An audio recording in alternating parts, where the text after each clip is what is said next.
truly, truly I tell you. This is an interesting reading. I've been doing a little spiritual digging for the past 5 years, trying to find what I would call as my true self. And I take our reading to mean much more than a physical death. I think it means a death to our false selves that can, when our false self dies, it can actually reveal our true selves, the selves that were created by God. And the death of the false self is a really common theme in a lot of the world's great religions. And when the false self dies, that's when Jesus says much fruit is produced. But the false self generally dies pretty hard. The false self likes to hold on. For example, when I examine myself, I find that I have a real need, the false self in me has a real need or desire to feel smart or competent. And letting go of this has been really difficult. It's still a growing edge for me. So naturally, in preparing for this message today, I went around looking for quotes from famous people that I could read that would show everybody how learned and educated and well-researched I did. And then I thought about this and I thought, how crazy is that? I'm here doing something on the false self, and here I am trying to still live up to false expectations of others. It's ridiculous. So anyway, since everybody's true self is taken, I have no choice but to share some of my own, maybe a little bit embarrassing story.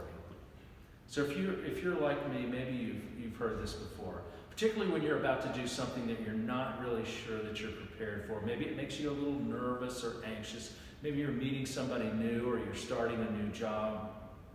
And you tell somebody about it, it's a little scary, and they tell you, don't worry, just be yourself. But doing that was hard for me for the first part of my life, I think because I wasn't really being authentic to who I really was. I wasn't even really aware probably who I was, or that I needed to go digging to find out who I really was. Then when I learned that there was a need to do this, that's when I really started kicking and screaming, because I realized it was going to involve some pain and some loss. Still do, still kick and scream about it. So after college, I joined the Navy, and I guess when I think about it, one of the reasons I joined the Navy was because my dad told me that my grandfather was in the Navy in World War II, and he was a Navy officer. Then he told me that after college, my dad said that he went into the Marine Corps. So I went and did 27 years of my life in the Navy, probably doing something to fulfill other people's expectations. Now, God makes lemonade out of lemons, because it wasn't all bad. I actually had a good time in the Navy. I enjoyed my career. I wouldn't have my beautiful wife, Marta, if we didn't meet in Afghanistan. If I hadn't been in the Navy, I never would have met Marta. So it wasn't all bad. The camaraderie was great. I liked the job. But after about 27 years, I realized this is probably not exactly what I was called by God to do. And so for me, I had to travel back to my childhood.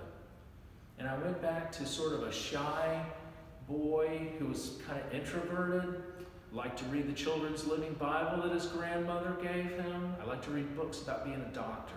I liked to read books about being a minister. And I used to ask questions of adults. What's it like to do this? Or what do you think it would be like to have a job like this?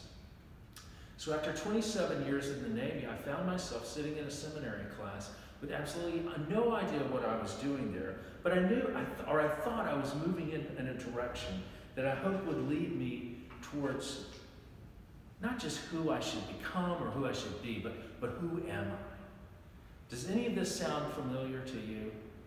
I will burden you with one quote, because I thought it was really good. Parker Palmer, in his book, Let Your Life Speak, puts it this way. We are unaware of our original giftedness in the first half of our lives. Then, if we're awake, aware, and able to admit our loss, we spend the second half trying to recover and reclaim the gift we once possessed in the first place. My home church is actually in Castle Rock, Colorado, just south of Denver. And I remember one fall, we had children's artwork from the preschool up all over the walls. And it was really awesome. There were all kinds of pictures drawn with colored markers and pencils and pens, brilliant trees of gold and red and brown, and some purples and blues too. And there were moms and dads and grandmoms and granddads drawn in too. Dads had ties that were so big They were like giant triangle shields that looked like Dad would topple over if he was actually wearing a tie that big. Moms were holding flowers that were bigger than the moms themselves. They were so cute. And all of these people standing in beautiful fields of blue grass. And the kids all stood around, and they were so proud of their artwork. I remember they would talk to their family and friends, and they would point out different aspects of the art and what was in it and the people, and maybe why they loved those people so much.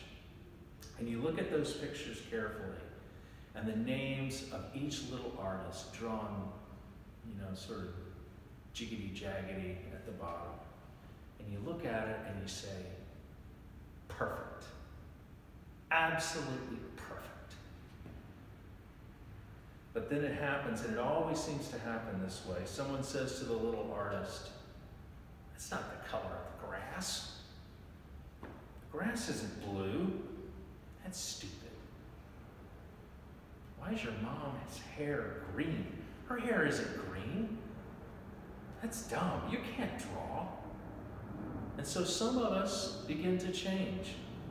We start to believe that, we really can't draw. We start to think we can't sing. We start to think we can't do anything really right. We become self-conscious of what we wear, how we look.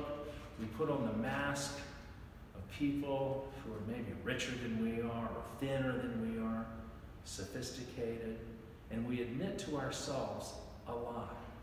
We admit to ourselves and others something that is not true. I really can't draw. I'm hopeless as an artist. I can't sing a note.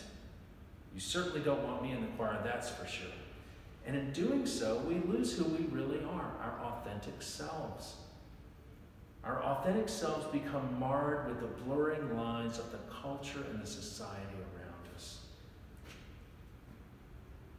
Each one of us has a journey to take, a path, a forest to find our way through towards getting to know our true selves. The one we were created by God to have and to be while we were in this world.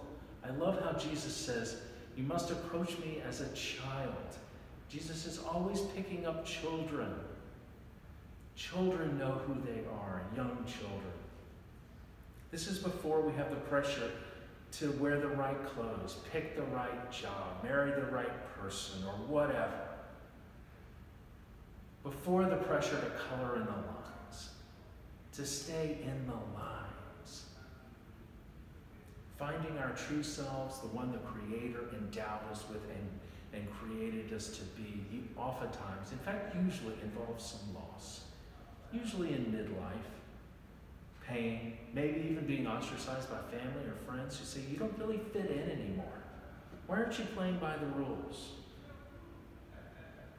For Buddhists, this is one of the Four Noble Truths. And from our reading today from Jesus Christ, it is the death that brings about the resurrection and new life. Acknowledging that we sometimes wear masks is the first step, I think.